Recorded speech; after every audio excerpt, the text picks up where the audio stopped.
Good morning. My name is Rabia Muhtar, professor at Texas A&M University, Biological Agriculture Engineering, Civil and Environmental Engineering. Happy to be here. I'd like to welcome you all to the session on circularity of the food and ag system. I think the real title, the official title, is Circular Bioeconomy in Water and Food, a model to minimize and valorize waste. So thank you for being here. I know you had other choices, so really appreciate the fact that you're here. I'd like first to thank Dr. Tala Awada for making this happen. I think without her, this session would not have been possible. So thank you, Tala, for collecting all of us. It's going to be a fun session, I can tell you that for sure. And we will talk about soil, so don't worry about that part. I think there are soil enthusiasts in the room that we will talk about soil. So let me introduce the session and then introduce the speaker and introduce somehow the flow. So food and agriculture system, FAS, must adapt to resource scarcity and environmental challenges while providing affordable and healthy food to a growing population. We know that the food system has worked well for the last many, many years. It has worked so well that the food is so cheap at the moment, and we've heard that a couple times in the opening panel. However, we do have challenges in the future, challenges in how do we keep that food affordable, at the same time make it sustainable for the long run. I quote one of the introductory comments from a farmer's perspective this morning, that sustainable means that we have enough resources to make it for the next season. I hope we could do better, not only in terms of the economics, but to make this food system affordable, sustainable, not only from a financial perspective, from an environmental perspective. So this session will address the science, the policy, some of the practices, ranging from soil to environmental issues to the economics, and more importantly, to the valorization of these resources. So I'm really happy to be here this morning, and let me just introduce the speakers as they are. Dr. Marty Matlock is a professor of ecological engineering and biological agriculture engineering department. He's a member of the Agriculture and Natural Resources for the National Academy of Science, Engineering, and Medicine. Thank you, Marty, for being here, and looking forward to your intervention. I will speak next on the issues of the circularity in the food system. Dr. Samira Daroub is a professor of soil environmental chemistry and the director of the Everglade Research and Education Centers. Thank you, Samira. Next is Dr. Ozan Sifsti, who's the Kenneth Morrison Distinguished Professor of Food Engineering and Associate Professor and associated with the Department of Food Science and Technology and Biological System Engineering, and talks about the valorization aspect of the food system. Last but not least is Dr. Konstantinos Giannakis, is the Harold Everard Distinguished Professor of Agricultural Economics. Thank you, Dinos, for being here, and looking forward to a dynamic and interactive session. I think this would be a fabulous multidisciplinary group that talks about the different aspects of the circular system. We'll start with Marty. Thank you. So you folks are in for a series of very quick presentations just to start our conversation, not unlike what we saw this morning, but a little faster. Now, some of our guests just arrived from Algeria. Did I get that correctly? So, just today, so you guys are jet lagged like crazy. So we're going to do what we can do to keep you awake. That's one of our goals. So I'm a member of the Cherokee Nation, and I like to share a little bit about our culture before we go. Now, we only have 7.5 minutes each, remember? So we have to go fast. But water is one of the most important things, one of the most important aspects of life amongst indigenous people, amongst all people, but indigenous people who live on the land, close to the land, understand it more than those of us who can turn on a tap every day consider. So first of all, we're going to start with some words. OCO, that's the way we say hello. OCO. That's how we say hello. More informally, CO, sort of like see ya. But now, water, uma. Uma, that's water. All right, and wado is thank you, wado. So those are our Cherokee words of the day. You've got 3 of them now. I'm going to talk to you about the role of agriculture, of animal agriculture in the circular bioeconomy, but first some level setting, because I'm the first person up.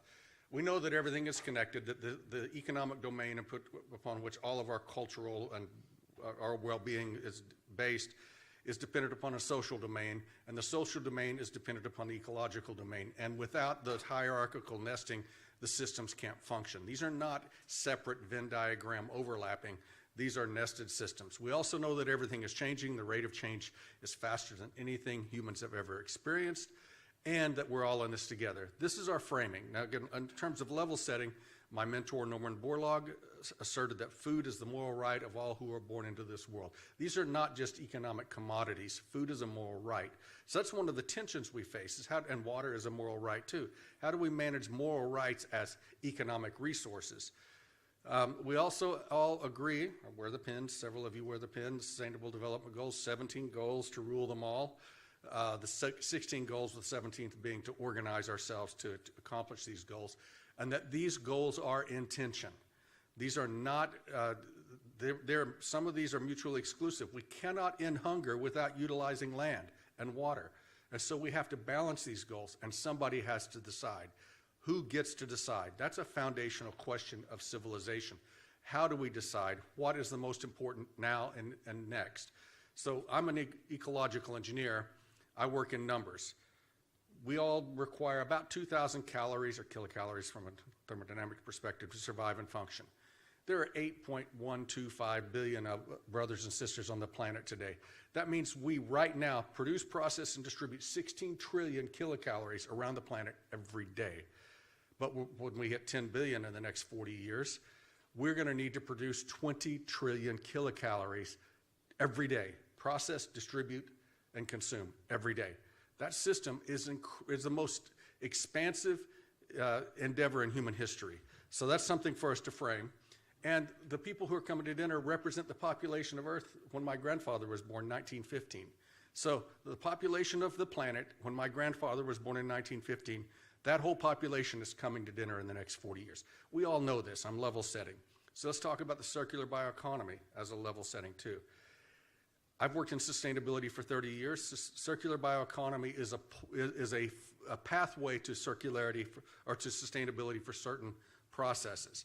This is really the Montessori school principle of putting things back where you found them. It's not complicated, it's just difficult. So that means in a circular system, materials never become waste. Waste is a human construct. It is not an ecological construct. There is no waste in ecosystems. Nature is regenerated.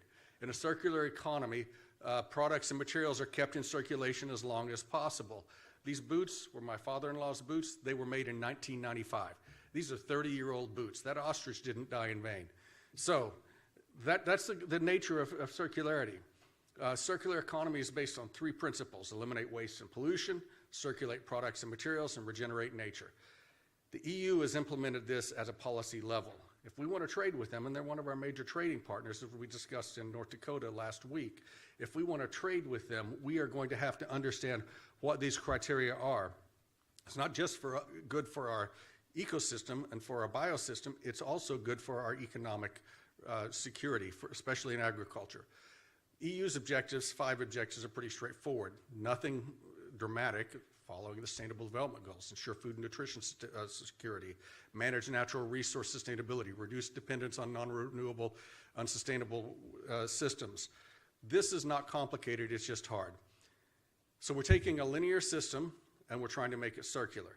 So the principles that the ASABE Biological or Institute for Circular Economy has developed, Robbie's part of the leadership there, is increase use efficiencies, design out waste, keep products and materials in use, regenerate natural systems, and provide economic benefits. Not complicated, hard, because that linear system of our supply chain requires circular engagement. So let's talk about one of these Sustainable Development Goals, greenhouse gas emissions, and how it affects animal agriculture. We put up a group of 26 professionals around the nation organized to answer the question, can U.S. agriculture be net carbon negative with current technologies and practices? We used a meta-research approach. 26 faculty professionals across the nation gave of their time. It took us 3 years to do this analysis and publish it. And what we find, of course, is this agricultural system is this incredibly complex, dynamic continent scale system in the United States. But regenerative agricultural principles, if you probably can't see it, it's too small, but regenerative agricultural principles all circle around the middle, which is soil, soil health, soil health, soil health. Animal agriculture is a critical component of soil health. So we heard that this morning too. This is reinforcing our approach. These slides should be available to you guys too, by the way. He can give them to you, or I can. So our key opportunities we identified were soil carbon management, nitrogen fertilizer management, animal production management, crop production and yield gap, and efficiency use and energy in agriculture. For animal agriculture, half the greenhouse gas emissions from almost all agricultural animal production systems are in the feed.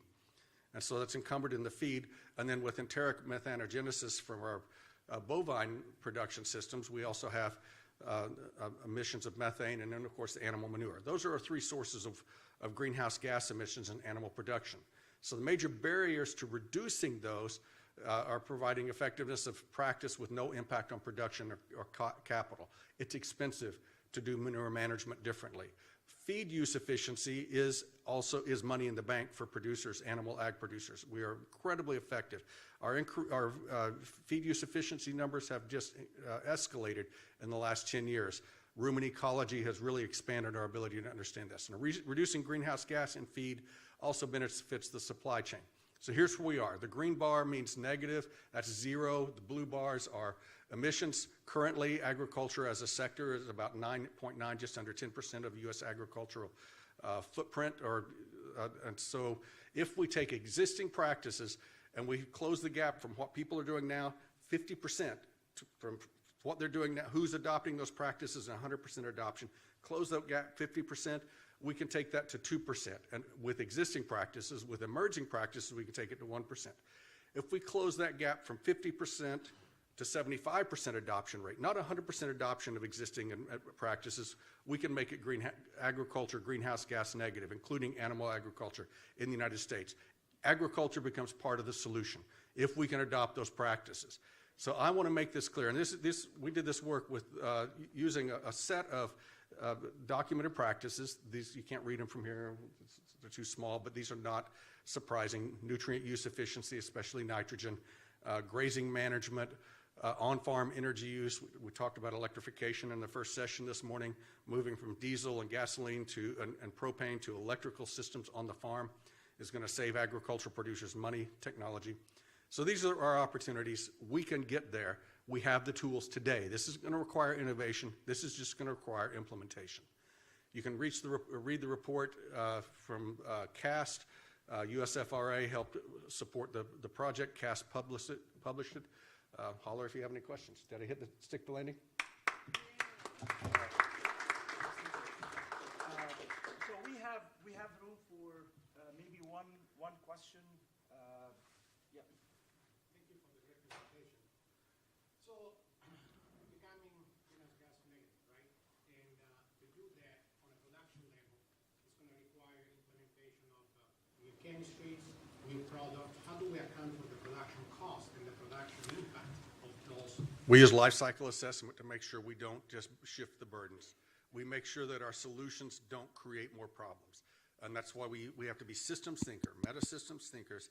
We have to look at the whole system and the fundamental viability of the whole system are economics. Now, those economics can be market-based, they can be incentive-based from government, they can be penalty-based regulations from government. That's the sort of tools we have. But the economics have to pay for themselves. If the economics don't work, nothing will be implemented. So that's why we developed the Climate Smart Agriculture Initiative 4 years ago. It's still alive by a different name at USDA, but this is going to take an all-hands-on-deck approach. I hope I answered your question. It's not going to, we can do it with existing technologies. Emerging technologies are going to make it even easier, potentially. Emerging technologies like soil amendments with microbial, modified microbes that can fix nitrogen for corn. Those sorts of things. Thank you. Thank you, Marty. Thank you, Marty. There will be plenty of other engagement questions after the panel, but the reason we gave Marty one question because he squeezed his talk to 9 minutes. So that's and Samir is going to go do the same. Thank you. So I would like to complement, maybe build on what Marty mentioned and talks about the toward circularity in ag, food and ag system. I think we can get there, and maybe with some a little bit. I'd like to acknowledge the team who has been supporting me in getting some of the things that that we'll talk about today. So building what Marty mentioned, I'd like to give some more of the challenges of the system. So yes, we talked about the circularity in terms of the input, renewable energy, water reuse, and recycling the nutrient, and renewable energy. Those are input. But let me just make a distinction here a little bit. Moving into that circularity, it's not about the environment. It's about human health as well. So I'd like to emphasize that the circular system that I hope we will build together is human-centric. So we're not talking about production. We're talking about nutrition. We're talking about a food basket that supports a community. So let's keep that in mind, that a healthy food system that is circular meets the human needs in terms of the nutrition. And let's keep that in mind. And also, in terms of the bottom line, if you look at any production system, the measure of a productivity is tons per acre. That's a starting point where we are today. When we look at a circular system, it's not about how much you produce. It's about the footprint that Marty mentioned. It's about the water footprint. It's the energy footprint. It's about that measure of human-centric system that has a holistic view. So within that framework, I would like to pinpoint some of these challenges. First, the soil knowledge that we have today. Maybe we have more soil knowledge, but the implementation of what we know in terms of the soil dynamics is not there. So we need to really embed some dynamic characterization, how the soil is evolving as a result of climate, as a result of the different land use, as a result of different practices. That's the first thing that we need to look at. The other thing that worries me personally is the water footprint for the future of the food production. How much water and where that water is coming from. Knowing that the food system is running a very, very small margin of profit. Farmers cannot afford additional cost to water. So how can we look into innovative ways that we can manage a higher production with a lower water footprint? Last but not least is that the inertia to change. And this is something that we're going to come back to it. We have a system that has been working perfectly, and we have an inertia that is working against us. And I think we need to look at that. So I would ask the question, is it a question of a leak, that this food system is leaky, that we need to fix it? Or is it broken, that we need to really rehaul it? And that's something that I can come back to towards the end of the presentation. So I'm going to skip through this quickly, but I would like to make a point. The point I'm trying to make here, that our knowledge of soil today is way better than what it was 60 years ago when we built these soil maps. And yet, there is a disconnect between our characterization, our parameterization, whether it's hydrologic models, whether it's a climate model, whether it's an agronomic model. We use an outdated knowledge of the system, and we need to integrate that into what I'm calling that hydrostructure pedology that integrates our characterization of the system with the reality. Now, there's no time for this. Maybe we can revisit that. But a simple example, most of us hydrologists, we use representative elementary volume. In soil, that doesn't work. What volume you're looking at? If you're looking into Texas soil shrinks and swells 50, 60%. So volume is not a good criteria for measuring these properties. It's the mass that stays constant and not the volume. So let's not take it, but we need a rehaul of the entire system when it comes to soil knowledge and how we can use that soil information in a new system that we're going to circularity. So key question is, we need a systems thinking that we talked about earlier, and Marty mentioned that, systems thinking in the circularity. Of course, later on, we're going to talk about at what scale, for what purpose, but let's keep it at the higher level for now, and then until we get to the end of the presentation. Second, why do we need a dynamic system for characterizing soil? One, soil is not a static entity. It's a living entity. Its properties of shrinking, swelling does matter, because the ability of the soil or the way we're managing soil today, and this is something I was hoping that we'll get to in the opening session, it's becoming stiffer. A stiff soil does not shrink and swell, does not breathe, does not allow for higher productivity. Now, this becomes more critical as we move forward in using non-traditional water for irrigation. And that means that the relationship that for centuries that has built between a farmer and irrigation has changed all of a sudden because of that lack of the stiffness and the lack of breathing ability, which means that the irrigation frequency changed. That means that the amount of irrigation that you can put, that the soil can hold, is changing. So we need to account for that. And last but not least, we need to update our soil maps to capture that, to capture this. So I'd like to review principles of agroecology. The question that I'd like to raise in my last slide is that, can these principles hold us accountable for moving forward into circular? So one, increase efficiency. Efficiency is a must, but it's not sufficient.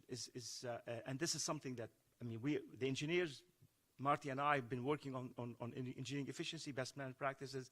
That is not enough. So the second layer of the agroecological principle is substitute and give an alternative practice. And this is something that we are exploring as we speak today, listening about farmers.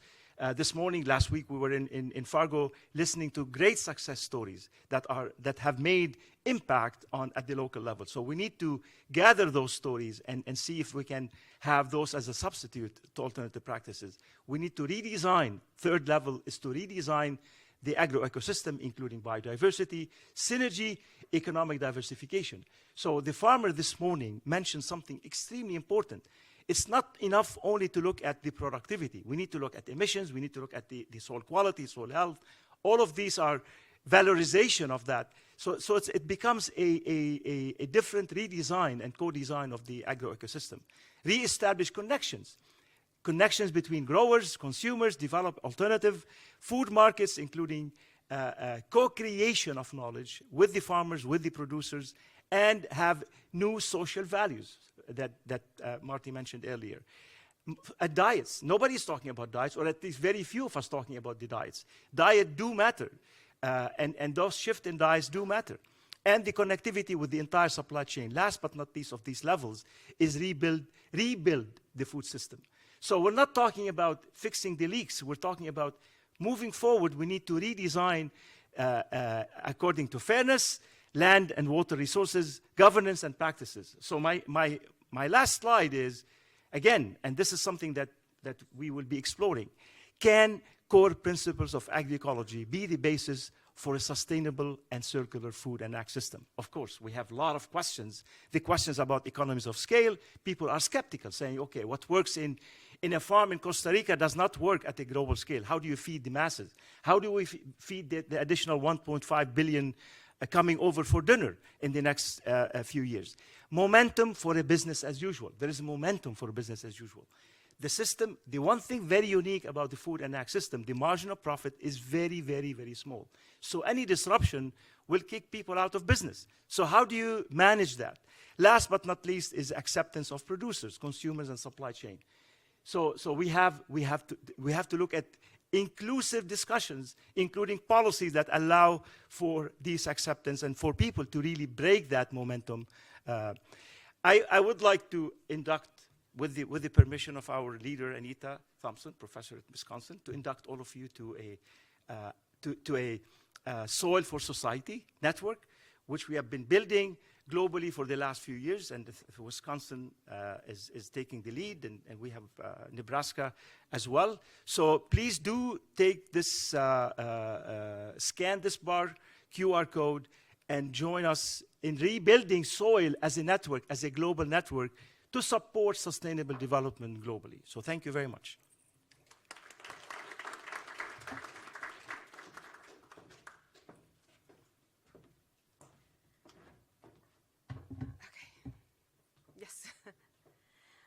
Thank you. I want to say, first of all, hello, marhaba in Arabic. I come from Lebanon originally. I went to school in Michigan State, and I'm now with the University of Florida. In addition to being the director of the Everglades Research and Education Center, I'm president of the Soil Science Society of America, which you should be a member of, Rabia, I hope. And actually, the president-elect is Aaron Day, who is with the University of Nebraska. He's a soil physics professor. Hopefully, we'll see him today. Okay, this one? All right, so I'm going to talk about the link between soil health and agricultural sustainability, and my talk will be really a case study from South Florida. When I'll start first talking about the key challenges of soil health, but also talking about an example, very clean, industrial, innovative example from South Florida related to the sugarcane industry. So challenges of soil health is really to increase the nutrient management, circulation, cycling, organic carbon in the soil, nitrogen, phosphorus, organic matter content, how to improve nutrient utilization efficiency, but also reduce nutrient loss.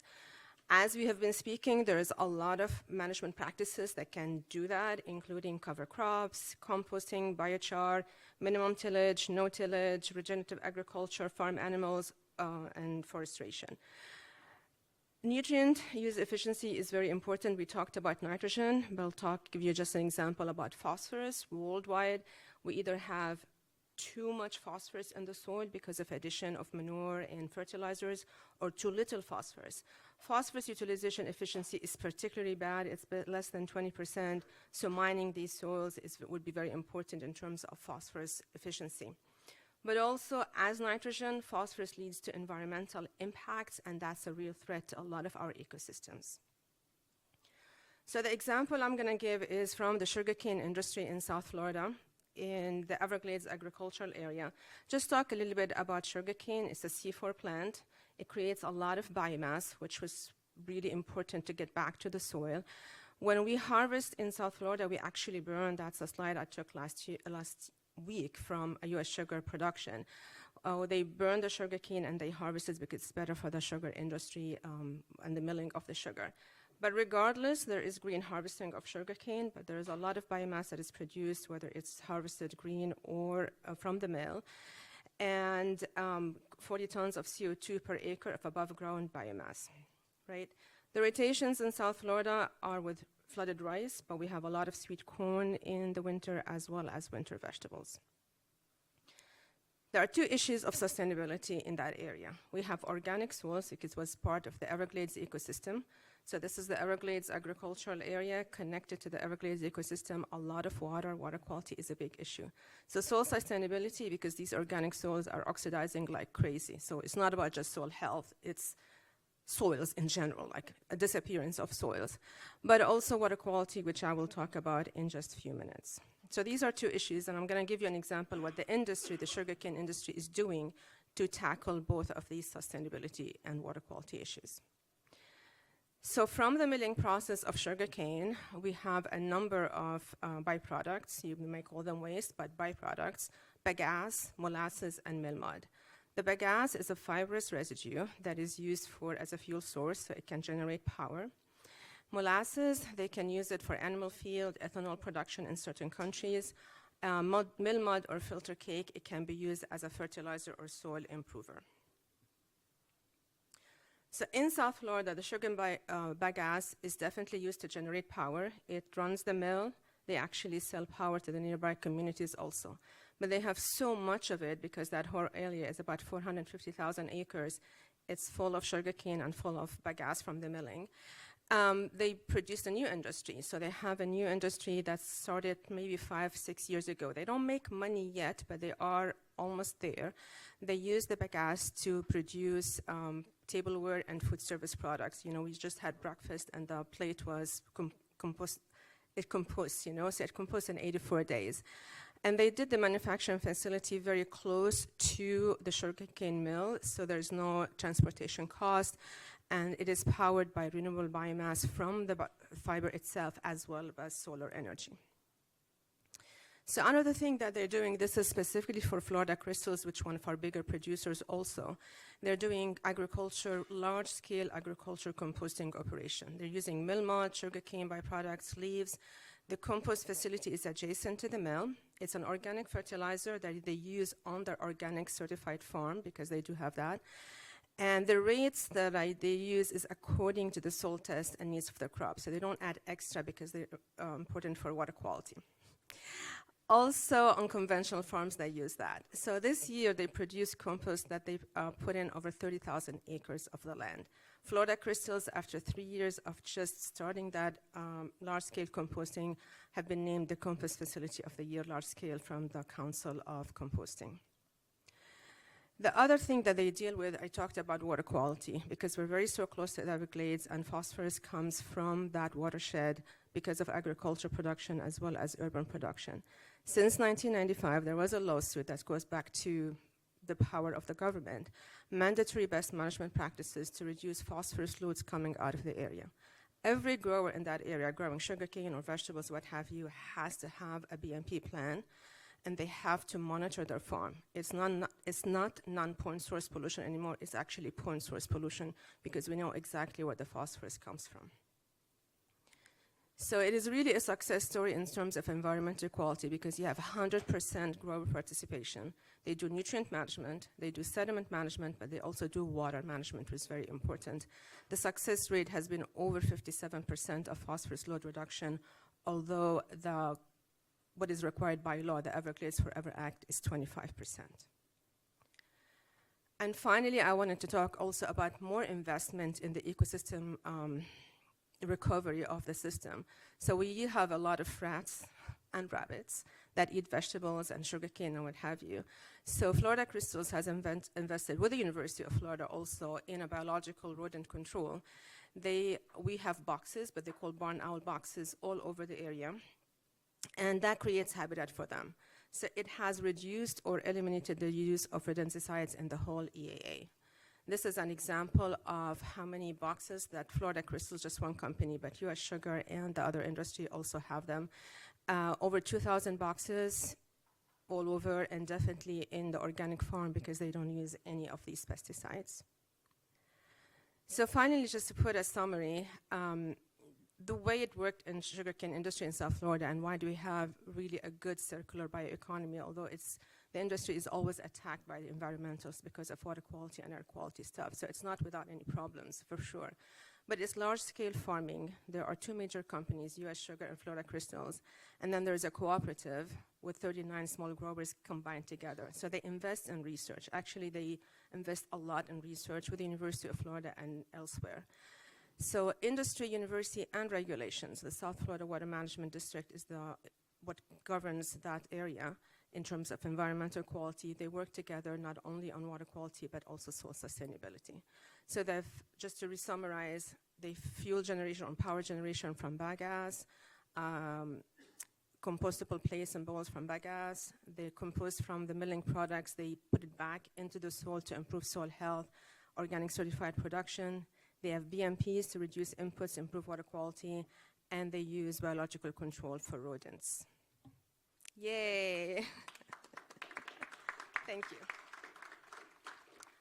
I have 1 minute, 20 seconds. We have room for one question. One question. Yes. Oh. Yes.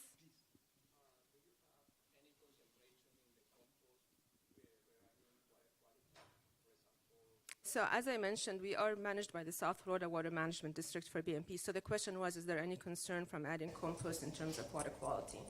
They cannot add these organic amendments unless they have a soil test, and they actually test each batch of compost for its nutrient content. So it is added depending on the crop requirements. They do not add it to boost the soil, just for the crop requirements. Yeah. Thank you. Thank you so much.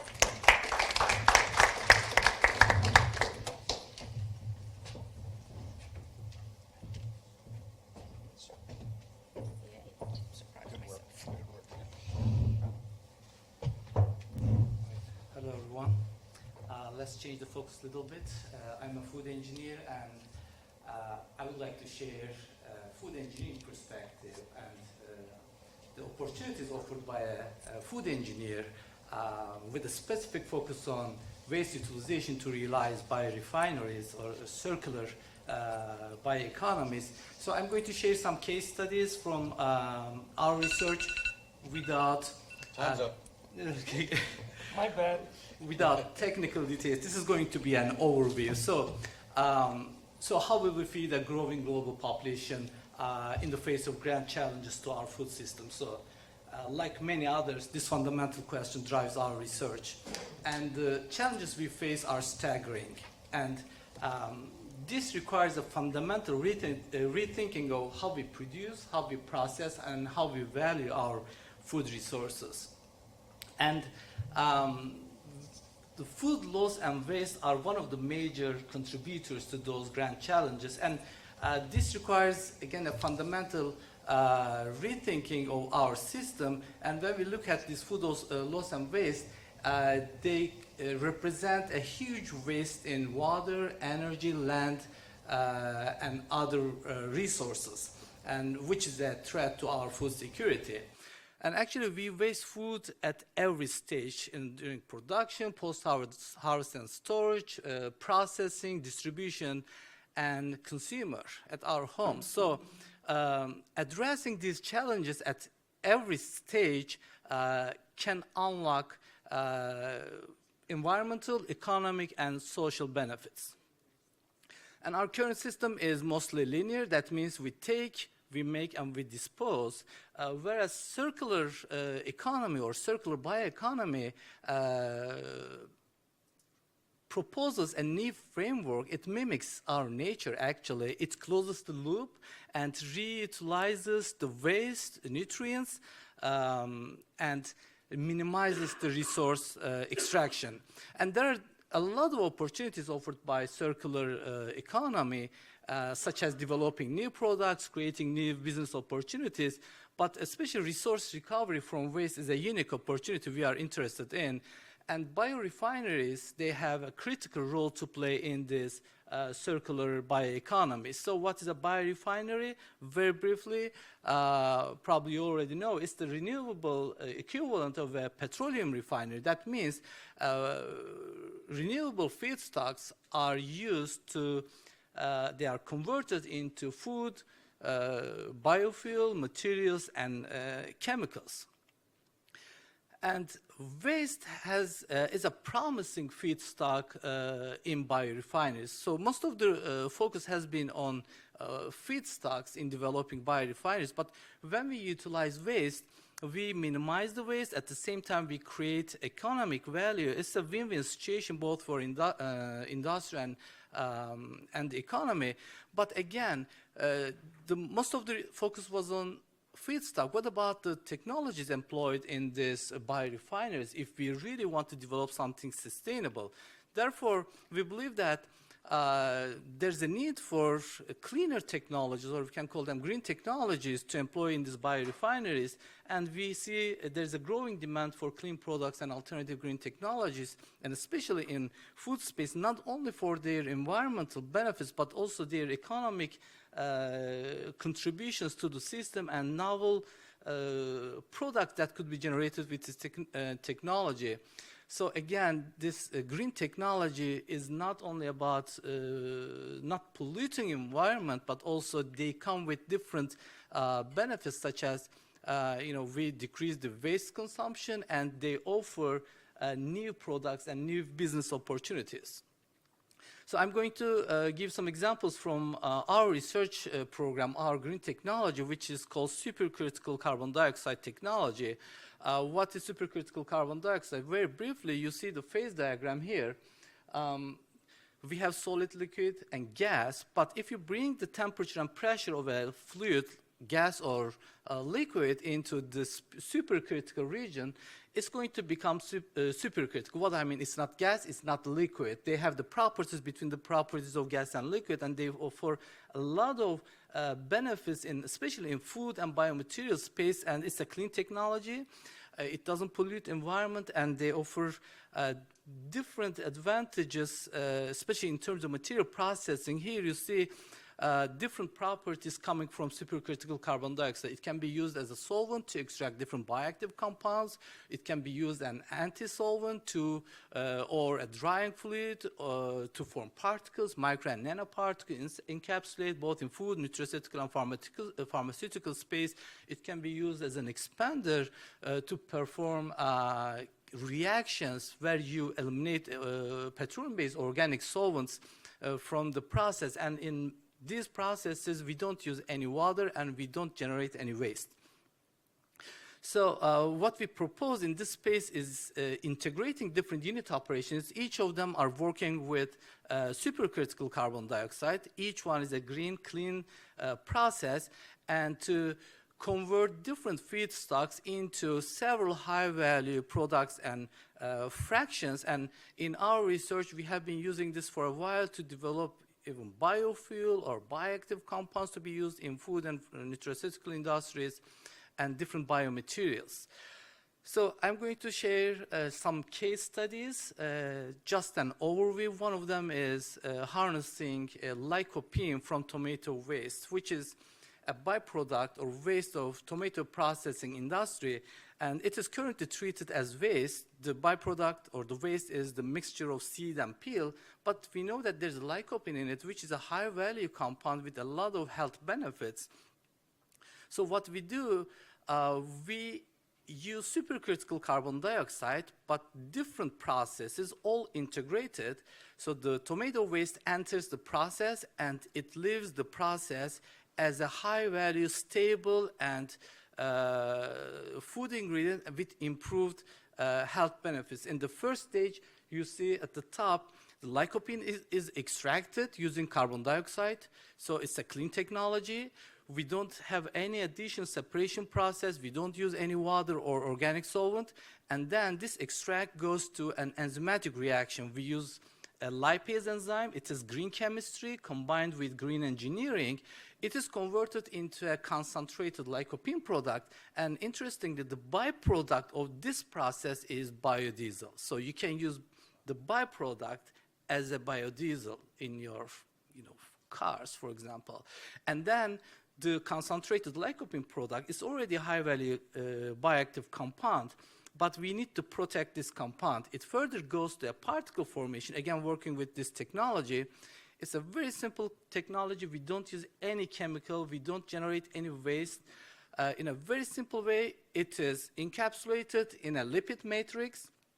It's a free-flowing powder that can be used as a food ingredient. Here, just two key results. You see, first of all, this product, typically you need to refrigerate it to protect. And we know that refrigeration is a cost. There are environmental effects of refrigeration as well. But when we generate this powder, you don't need to refrigerate it. It is protected. It is really convenient to use. You can store, transport. And another benefit is, side benefit is, when we use this technology, the health benefit of this extract is increased. That means its absorption in the body is increased, which is coming from this specific green technology. Another case study is the developing a biorefinery for camelina seed.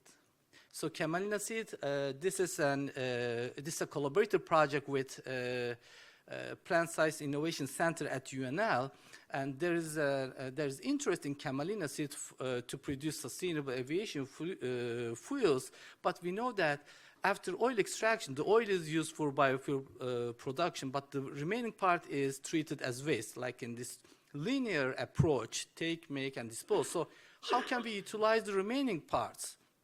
So what we do here, we develop an integrated process. So the first step is extracting the oil. So this oil can be used for biofuel production or for food. It's an omega-3 oil.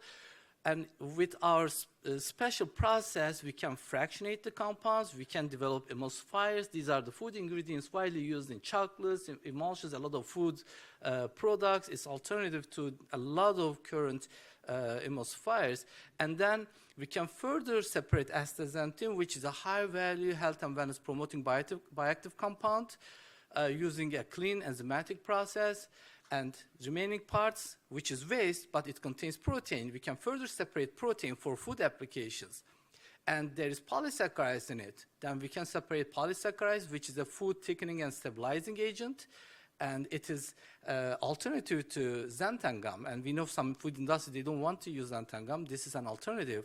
We can further use some more advanced technologies to convert these proteins or polysaccharides into porous materials, which are called aerogels. These are bioaerogels. So what can we do with these bioaerogels?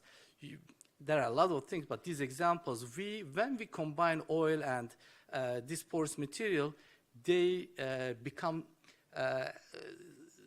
fat-like structures. So we can use them in bakery applications to replace saturated fats, or we can use in 3D food printing. There are different opportunities offered. Another example, very quickly, briefly, sorghum. This is another material feedstock we are interested in. Currently, sorghum is used for ethanol production and in food space, flour production. And DDGS, distilled grains, is the byproduct of ethanol production, and the bran is the byproduct of flour production. So these are not waste to us. Nothing is waste to a food engineer. So what we do, we obtain wax and oleogels from these products using our clean technologies. So wax, US currently depends on imported wax, natural wax from Brazil and Mexico. And there's a growing demand for natural wax for different applications. You see here packaging applications, material applications in nutraceutical and food space, candy production. What we do, this sorghum, on the surface of sorghum, there is wax, but it is not utilized. Using our supercritical technology, we can selectively separate the wax from the surface. Because it's a clean technology, the remaining part is not a waste. It can go to food production again. But if you use conventional technologies, you cannot use in food production. And we see that it is the... Okay, I need to go back. Yeah. 1 minute. Here. So you can, after selectively extracting these compounds, you see that the properties are very similar to the properties of the currently used waxes in industry like Carnauba and Candela wax. And another application is making oleogels, or called saturated fat replacers. It's a very simple process. Currently in food industry, there's a need for fat replacers to eliminate saturated fats from food production. Using this sorghum wax, when we mix it with liquid oil and using a simple clean technology like ultrasound or just simple mixing, we can convert those liquid oils into semi-solid fats that can be used. In one example you are seeing is bakery applications. So this is my last slide. So these are, we believe it, we can generate using this approach new value-added products from agricultural waste, and they offer new job opportunities or new business opportunities, and contributes to the sustainable food systems. Thank you. Hold on your questions to Dr. Sipsky towards the end. Thank you. All right, good morning, everyone. Delighted. Oops, there you go. How we go back? The red button.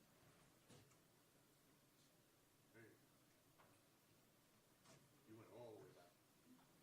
There you go. Delighted with the opportunity to visit with you about the economics of circular economy. It sounds like awkward, the economics of an economy. Like, why would we need the talk? And I'll tell you why.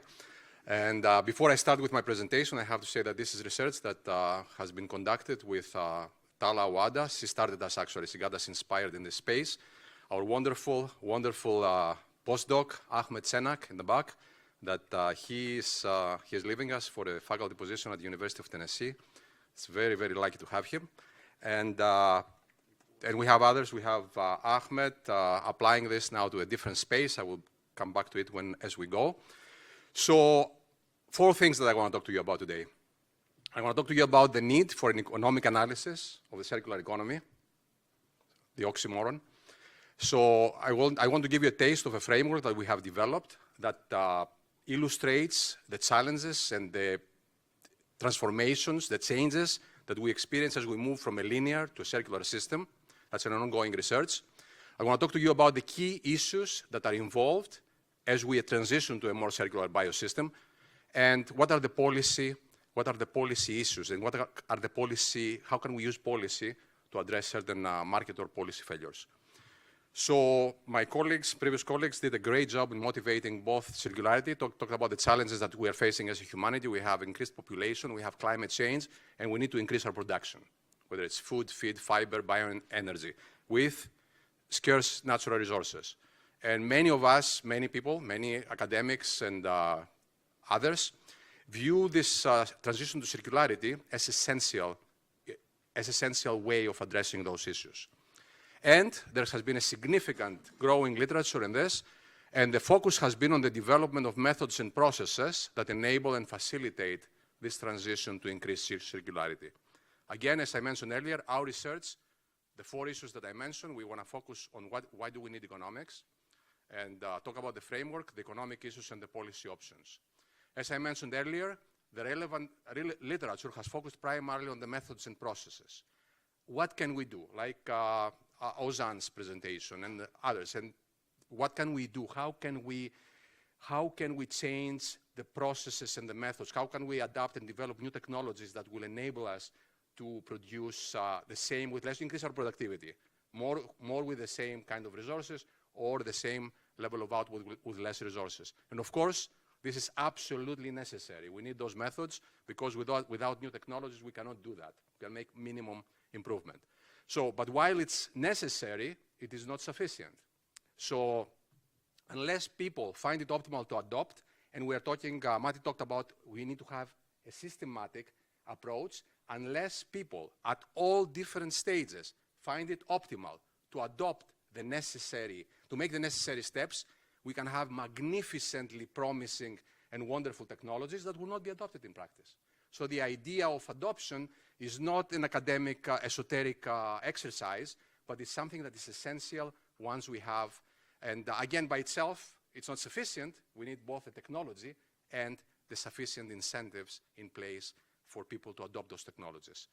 So what are the challenges to those adoptions? It could be high cost for some cases. It could be impacts of these technologies, actual or perceived, on the quality of the product. Think about lettuce with clean water, recycled water, that people don't want to eat. They will pay more money to buy organic tomatoes, which is from manure. They don't want to use recycled water to eat lettuce. Figure that out, right? We trust the cows more than we trust ourselves. So there are many, many challenges to these adoptions, and we need to understand them. And we have the beginning point is that in this literature, in this space, this circular economy has been viewed as a system of flows, of energy flows and material and energy flows. And it is. But at the same time, it's also a system of markets. Every single time we develop a byproduct, a new idea, a waste that we are using, we are valorizing, and you are using as an input in a different production process, we are creating a market. Whether we like it or not, whether we understand it or not, the market is there.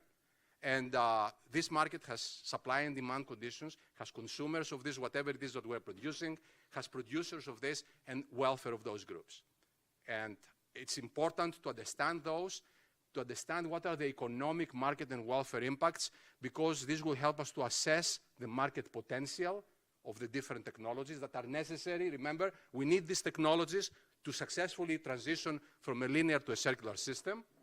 So it tells us what's the market potential of those, if there are potential market failures, whether the market forces of supply and demand failed to generate, to yield the socially desirable outcomes, in our case, the socially desirable transition to increase circularity. And if we do have these market failures, what kind of policies do we need to put in place in order to induce this desirable, socially desirable transition? As I mentioned earlier, in addition to motivate, so hopefully I have convinced you by now that we do need economics. We do need this very, very sound and systematic economic analysis. So as I mentioned that I want to give you a taste of what this framework that we have been developing looks like. We have a version of it published already. If you're interested, send us an email and I will be happy to share it.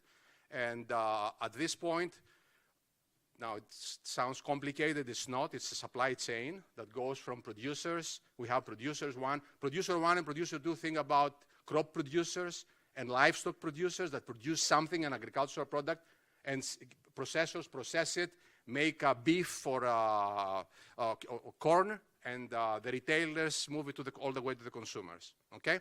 And with black, you see what the linear system would look like. And the green around, surrounding it is the environment. We see lots of waste and byproducts being disposed to the environment in this linear system. And what the circular system does, which is the blue, brings these waste and byproducts, not all of them, okay? There will be cases maybe, and if there are, I would love to know them. There is no such thing as complete circularity in a system. It can be in a process, in a farm. There is no way. So we are discussing about transitioning, becoming more circular, reducing waste. Even though energy, as mentioned earlier, is not lost, there's lots of waste that is being, the use of the item is compromised, okay? And this will continue, unfortunately, happening. The question in our mind is how do we reduce and minimize it? So this is just a taste of this framework. What is beautiful about this framework is that it's a very adaptable, very, very flexible to a wide range of supply chains. Ahmed, for his PhD dissertation, he's looking, adapting this to the beef supply chain.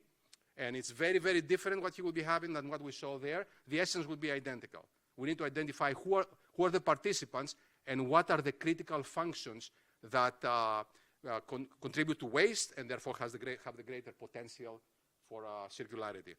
And can capture both the stage and the system circularity. We can go to one farm, to one individual, or scalable too, and say, how circular are you? We can go to corn production. We can go to production of corn and livestock. We can go to processing, retailing, or the system as a whole. And this is the last step that we can be used to derive environmental, technical, and economic metrics and indicators of circularity. The literature, our engineering colleagues have done a great, great job, both in the first two, deriving environmental and technical measures. We're way behind on the economic component. And our work, have we submitted the paper? It was to be submitted today, I think, this afternoon. Okay, so we have just completed the circularity, the economic metrics of circularity. So, what are the key issues? Now, I have to say that there is no such thing as key economic issues that will be the same in all systems. Every system has substantial idiosyncrasies. That's why it's extremely important to understand the system before we talk. So, but what I can tell you, although this list of issues will be relevant in all cases, you have a fundamental, the moment we talk about, and for non-economists, the moment we move from a linear to a circular system, we have a fundamental transformation in the production technology, in production function. Why? Because by definition, we change the inputs we are using in the production process, okay? So this can affect, hopefully will affect the production possibility frontiers, how much we can produce by using those inputs, our efficiency, our productivity, but it will not be the same in all. So being successful in one space can teach us about best practices for different spaces, for different markets, but it will not be automatic. So, but those are, so the relevant significance of those will change, but in every case, we're going to have a change in the cost in the production technology. We're going to have a change in the cost of production. We're going to have cost of establishing circular economy units. What are those? A digester that we need to get manure and get energy out of it, or fertilizer. And it can be prohibitively expensive for some producers. And if it is so, if those fees are high, we know that it will affect the market structure. Because many smaller producers, unless we do something about it, unless they organize the producer organizations, form a cooperative, or the government subsidizes part of this cost, they're not going to be in this market because they will not be able to invest to afford the technology that is necessary. So like I mentioned, the quality, the lettuce issue in California, that people just are averse. Even the same people that are willing to pay significant premiums for organic food, they are averse to, have significant quality discounts and the willingness to pay, less willingness to pay for lettuce that is produced using recyclable water. Rebound effects. Imagine a world, what is this rebound effect? Imagine being so successful in using waste that we need more waste. And generate more waste because now has been valorized. It's wonderful. Consumers love it because they want circular products, and we're going to have an adverse impact. So we have to be fully aware of that. Uncertainty. We talked about at the session earlier about what impacts adoption. We find in behavioral economics that uncertainty, so that we are happy with the devil we know, than the devil we don't know. This kind of uncertainty in the market, now we talk about a new technology, a completely new way of thinking about the system. And it's not one adoption that can have significant impacts. And at the end, we have additional revenues, obviously, from waste and byproducts, tremendous potential, and we can have substantial benefits given the consumer, the expressed, the stated consumer interest about sustainability. We can have substantial benefits for companies to use this corporate social responsibility strategically. So even if they don't care about the environment, this can be a driving force, which is a good thing, okay? And now, unlike, how much time do I have? I'm done? Okay, sorry. All right. So, policy implications. When do we need to intervene? Now, we can have our different political takes on, we can have different political background ideologies. The one thing we all agree, that we need policy intervention when we have market failures. Even the Chicago School, that is completely pro-market, will tell you we need to make this intervention when we have a policy failure, a market failure. What are the kind of market failures we're thinking about? We're thinking about pollution, waste, and obviously we do have those here. A significant other market failure we can have here is when people do not fully internalize the benefits, the potential benefits from this circular bioeconomy, because it doesn't affect them. That was the question I would have earlier for our, how much do farmers really care about water quality when it doesn't affect them? About the pollution, air pollution, when it doesn't affect their bottom line? I want to believe, and I hope that they do a great deal, but the literature, the studies show otherwise, that its profits is the major part. So how do we design policy then? Effective policies address the source of the problem. What is it that causes, that does not cause this desired behavior? And for instance, now, if people do not adopt because it's very costly, because the biodigester is very expensive, or the perceived costs are very high, the answer is obvious. Well, have the government subsidize those, some of those. Or facilitate the formulation of those producer groups and producer organizations by communicating to people. What if they don't internalize? What if the problem is that people do not actually know, do not fully understand the outcome of their actions to the water quality that they have in their village, or in their town, or the air that they breathe? What information? Completely, so understand, those are completely different approaches to policy, but both can be effective. Or if you have the rebound effects, how do you deal with rebound effects? Tax the waste, so that you don't provide incentives. And I'm closing with this, and I'm sorry for taking more time. Policy instruments exist, but there is no one thing, there is not one policy that will work for all of those. Because again, the systems, those issues are highly idiosyncratic, very, very case specific. So it is imperative that in every system, it has been the case in all innovations, more important here, because it's a system approach, it is extremely important to understand the essence and the idiosyncrasies of the system we're analyzing, because if we do understand the economics and the bottlenecks, it will tell the system, the analysis itself will tell us what kind of interventions we need to make to facilitate a successful transition to increase circularity. Thank you very much. Thank you. Is this working? Okay. So we do have 25 minutes for questions, but I can't help it.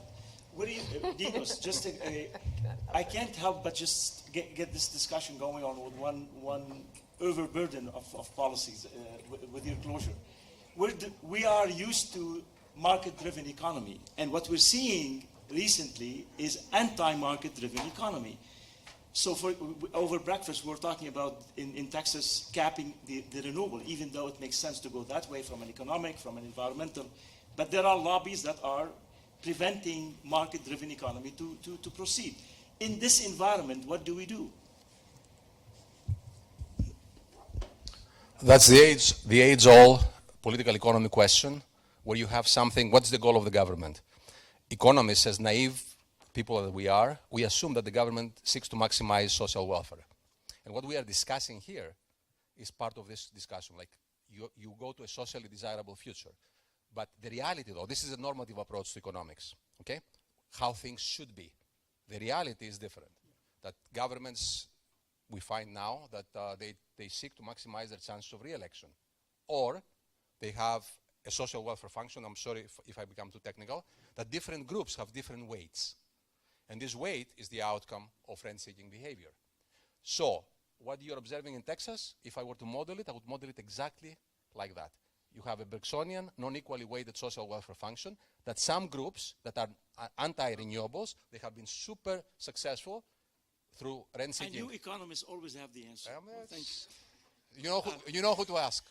So, thank you.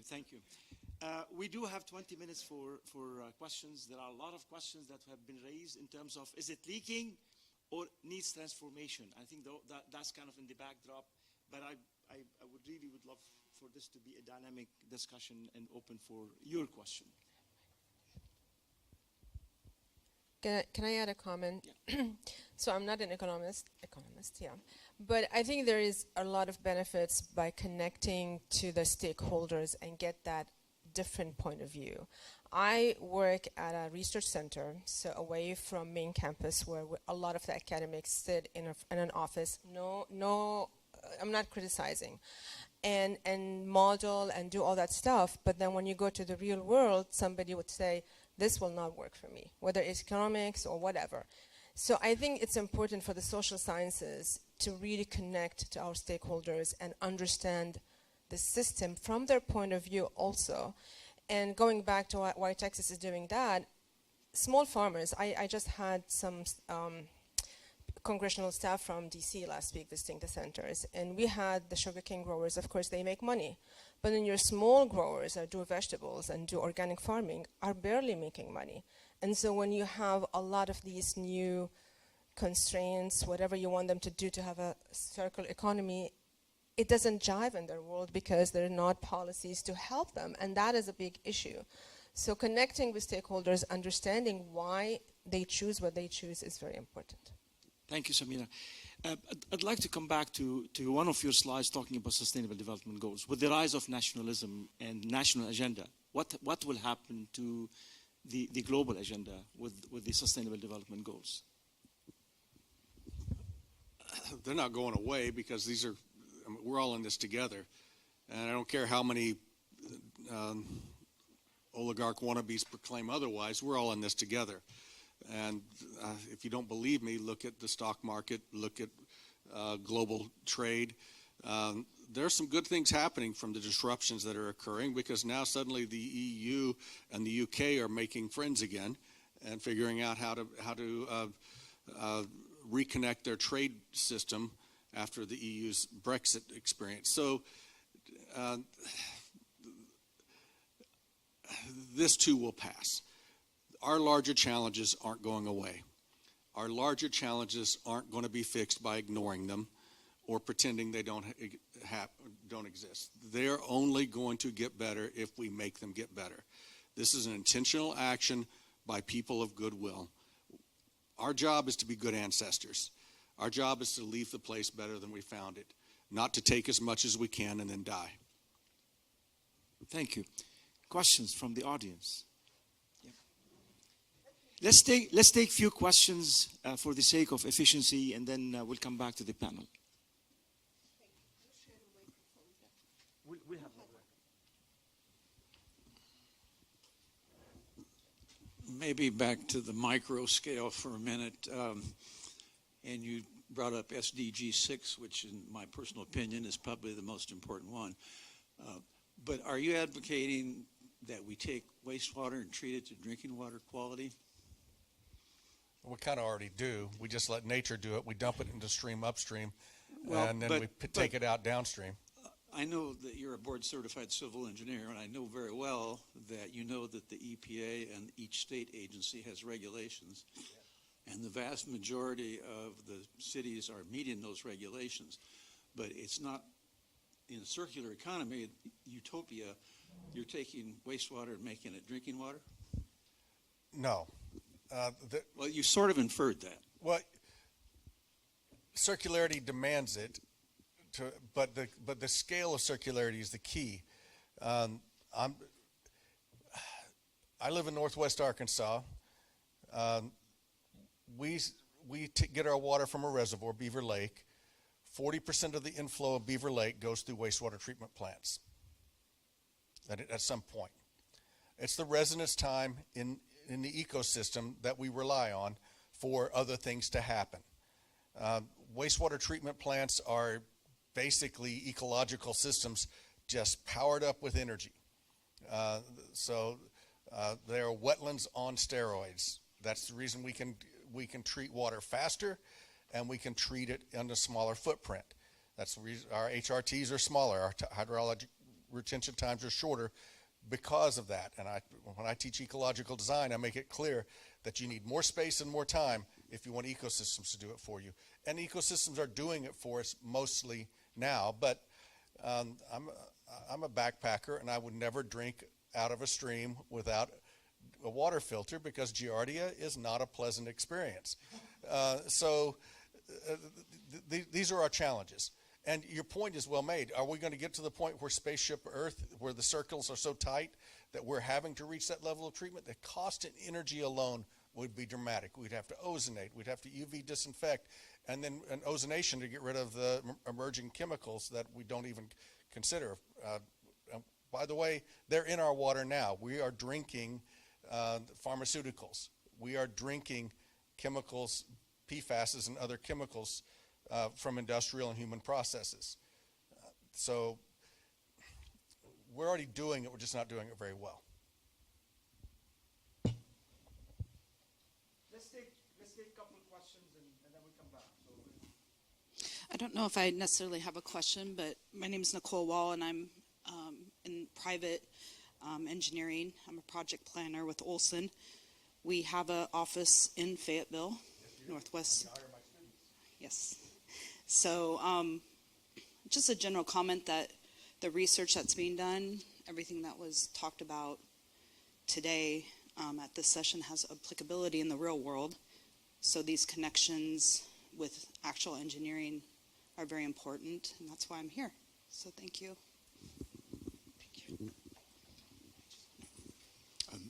This is a question from one of the online viewers. Amela Work Birasaw asks, well, his comment is, thank you for a very impressive presentation. What type of governance structure should we follow to make it more sustainable? That's an economics question. Let's take a couple more questions. That's a very good question. Any questions from this side? While you're thinking of one, Again, it will be case specific. We need the contracts. And you know that there are no such thing as perfect contracts. There will be incomplete contracts, but it's extremely important. Like every time we talked about uncertainty being a major barrier for producers, a concern for producers. Once you have longer term contracts, that can alleviate some of that. And licensing methods, that's Ahmed's, I mentioned Ahmed earlier, his dissertation was about different licensing mechanisms in different cooperative organizations and the impact of cooperatives in licensing. Producer groups, different governance structure. We need to rethink the system, right? And that's what Matti was, I'm sure he was alluding to.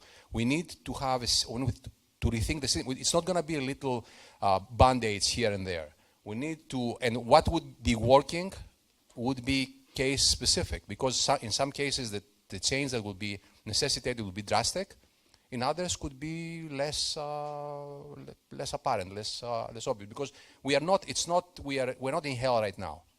There are areas where we have made significant improvement, and we're making other consumer-driven, producer technology-driven, and there are other areas that we have long ways to go. So the governance structure should be designed in a way that will be adaptable and optimize, consistent with the idiosyncrasies of the different cases.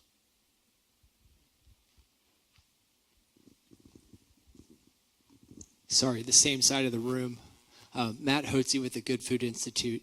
I'm thinking about your diagram that you showed that was really small that I want to dig into.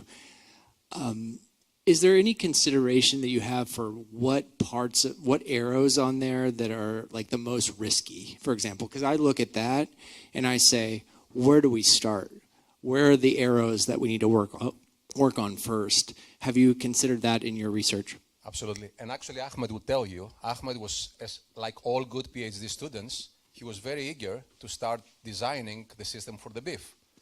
Before we do anything, we had to understand the beef system, understand from an academic what has been done, then go to our animal science colleagues and see their take about all those, like I mentioned, all those things are relevant, but there will be some that will be more impactful than others.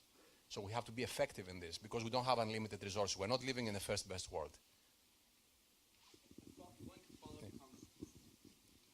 Are you familiar with the DOE CARET framework?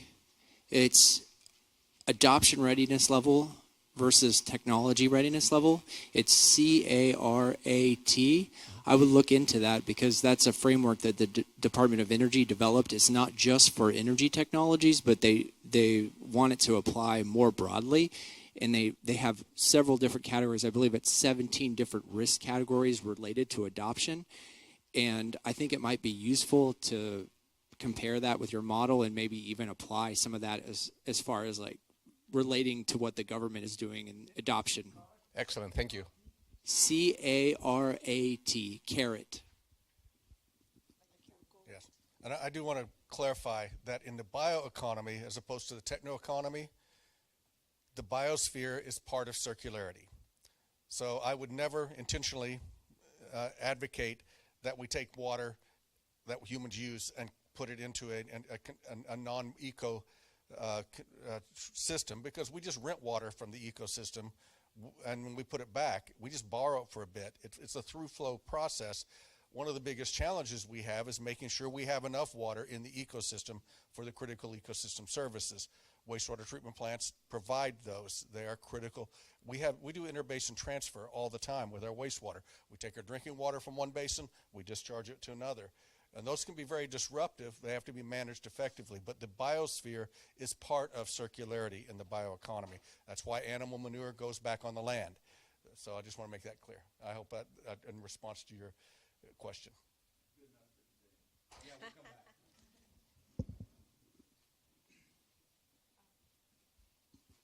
First of all, thank you very much for the speeches. They were very interesting and very insightful. I'm more concerned with the energy recovery part of it. More specifically, I'm more concerned with manure.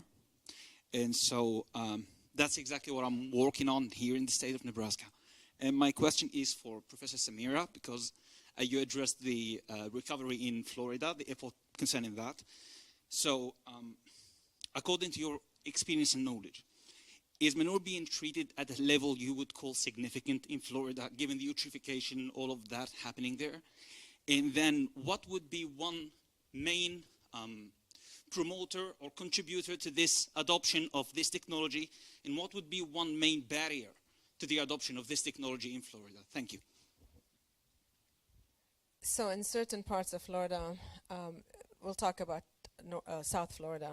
North of the lake, we have a lot of manure production and dairy production. And of course, they have to apply it to the land because there's no other way to do it. There's composting facilities, and composting really helps with the manure because it takes away some of the, like a lot of nitrogen, that could be bad for environmental quality. Our soils in northern Florida and north of the lake, in South Florida, but north of the lake, are very saturated with phosphorus, and nitrogen for that matter. So it is a major issue that we deal with. The water management district, again, is what governs the water quality over there, and they do certain very specific, so site-specific management practices, whether it is farm-based, whether it's constructed wetlands. So the constructed wetlands, biological constructed wetlands, are used for reducing phosphorus in the Everglades, but then now they're using to be treated nitrogen and phosphorus north of the lake. It is work in progress, The state of Florida, amazingly, although we're a very conservative state, has adapted best management practices for the whole state. So our South Florida have been mandatory BMP since 1995. Now the Florida Department of Ag and Consumer Services has adapted BMPs. There's not any grower that doesn't have to have BMPs. They don't have the monitoring that we do, but they must, otherwise they get fined by FTEP. So it is a carrot and stick because they have a lot of resources for them to be helpful with these BMPs that will help with their agricultural productivity. But they don't have any option. So talk about berries, they don't have any options. I think education on how best to do it for that they manage is very important. So one of the issues that we had a big thing about is fertilizer rates that were so old, and nobody wants to do this research, right? So, and then FDAX comes in and says, you must abide by the University of Florida IFAS recommendation rates. So the senior vice president, who was leader of NIFA at the time, and he came to UF, he said, wait a minute, we have to have money to be able to do this research. So all across the state, I mean, millions of dollars from the state of Florida, getting to UF IFAS to be able to update fertilizer rates. They may go higher, I don't know, but at least we have that option to support our growers at the same time impose these environmental issues on them. But manure is a big problem in a lot of different countries. So, and transportation, like where to dump it, I'm sorry to say, because where it's produced is not where it needs to be put in the land. Rabia, can I ask a question? Well, thank you so much, first of all. Magnificent group of people. I have a question. From your disciplinary perspective, what is the next, what are the immediate opportunities? Starting with you, I know. And then we go through all of them. From your disciplinary perspective. Thank you, Tara, for making this happen, and thank you for the panels. This is actually maybe a great question to close. I think if I look at the priorities, if I look at everything I've heard today, I mean, let me confess, everybody sees the world from their own lens. Everything I heard today goes back to soil as the entity that is supporting water quality, that's supporting, I mean, we didn't talk about that today because of the time constraint, that supports the flooding that we see in Texas every once in a while, that supports carbon. And I mean, there was a great discussion today earlier when Marty was talking that the food and agriculture system today is, in my opinion, is broken because it is a burden to the environment, it's a burden to human health, it's a burden to ecosystem health. However, if we do it right, it can be part of the solution. So I want to go back to maybe with that closure that Tara is asking us to reflect. What's next? I think reforming soil health for ecosystem services, for human health, for food security, for carbon emission, for water quality, for sustainable development is what I'd like to see the next step. And again, this is the lens I see the world, and I think it's an opportunity for us to really look at investment in soil research, investment in how soil is perceived. It's not dirt, it's actually a resource. We're losing soil through erosion, we're losing, I mean, if you look at the work that Samira is doing, fantastic work, the work she's doing, we're looking at phosphorus outside, and most of the phosphorus is actually part of the erosion. So it's now filling our reservoir. Back to Dale's comment. So it is a nauseance. It is a problem when it is filling our dams. But let's conserve it where it belongs. So I think my starting point would be soil. Our global food supply chain is fragile. It's not resilient. We saw that with COVID. It's incredibly prone to disruption. When it's disrupted, it's not just an inconvenience for many parts of the world. It causes failure of our political systems when the economic system fails, and failure of political systems results in failure of ecosystems because we will eat the last mountain gorilla to feed our children. We do not conserve for tomorrow if we can't survive today. So conservation is based upon prosperity. Prosperity is based upon resiliency of our supply chains. Our supply chains are fragile because of consolidation, because of unfettered consolidation of our systems, which have resulted in narrow single-source supply chains around the world. With one little disruption, it might be an inconvenience because you don't have chocolate anymore, or suddenly wheat prices triple. And then when that happens, governments fall. It's hard to follow you. So I would say, going back to what Rabia was saying, soil science, of course, and soils and farmers, and I would advocate for more research with social sciences because we need to understand our stakeholders. And I come back to that because sometimes you ask them questions and you're blown away with what they answer you. So that's very important. for example, our stakeholders in South Florida are using AI like crazy. That's what they want, because they look at their bottom line, but it's not that they want to waste money or waste resources. They use less pesticides, they use less fertilizers. So I know we have sometimes a very negative view of stakeholders and farmers because they want to make money and they want to feed the world, but and feed their families and what have you. But it's important to understand where they're coming from and how social sciences can help with the process to get to that circular economy. All right. Food engineering is, to me, a little bit more complicated because there's nutrition, health, and social aspects, as you mentioned. So in my area, what is the priority? Our priority is now, we believe, food diversification. We are talking about feeding the growing world population.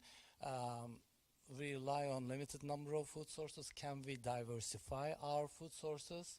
This is one thing we currently focus on, and it requires a transdisciplinary approach.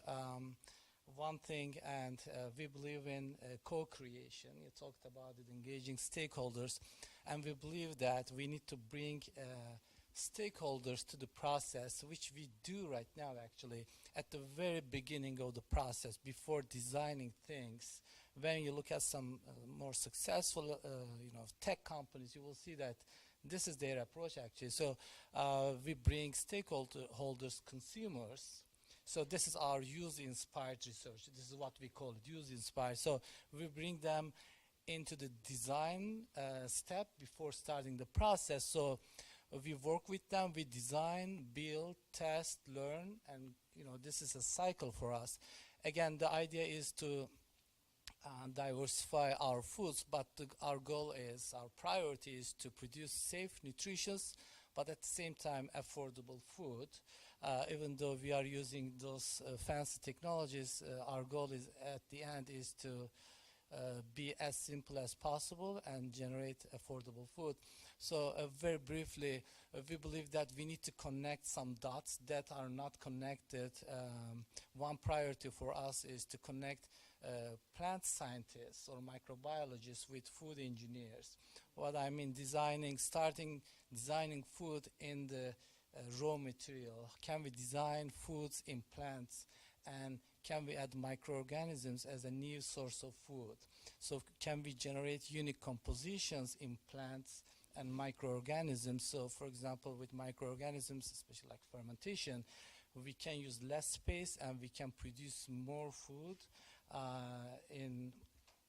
with more nutritional quality. And again, while we are doing this, this is the starting point. So we have the raw materials. So how do you convert them into food ingredients? It comes downstream processing, how you isolate them. Then another focus priority is to develop better technologies that will improve the taste, for example. We talk about some plant proteins, other ingredients, but we see that consumers complain about their taste, flavor, maybe focusing on processing technologies. And then third focus, continuous but working together, is the food design. Can we design new food structures? We are limited to certain food structures for years. Can we design something new that is more nutritious, better digested, it has improved health benefits on mental health, etc. And then, of course, social scientists, social dimensions, and testing this in, using system dynamics. What I mean, when you make any change, what happens to the whole system? What happens to the, let's say, health cost associated with malnutrition? What happens to soil quality, etc.?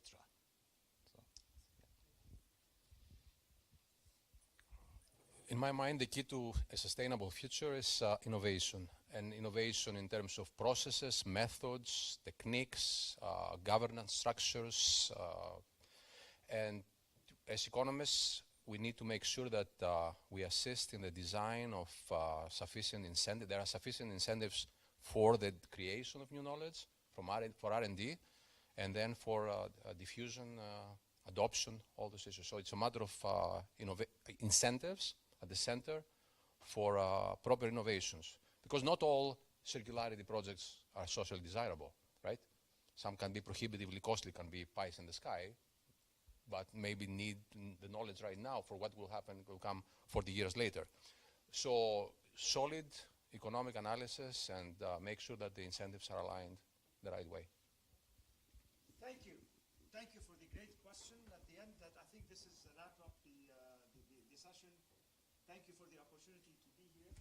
Wonderful session. I've been taking notes, and I will be happy to share those with Tala so she can share with all of you. And then the slides are also available with your permission. Thank you so much. Thank you very much for being here.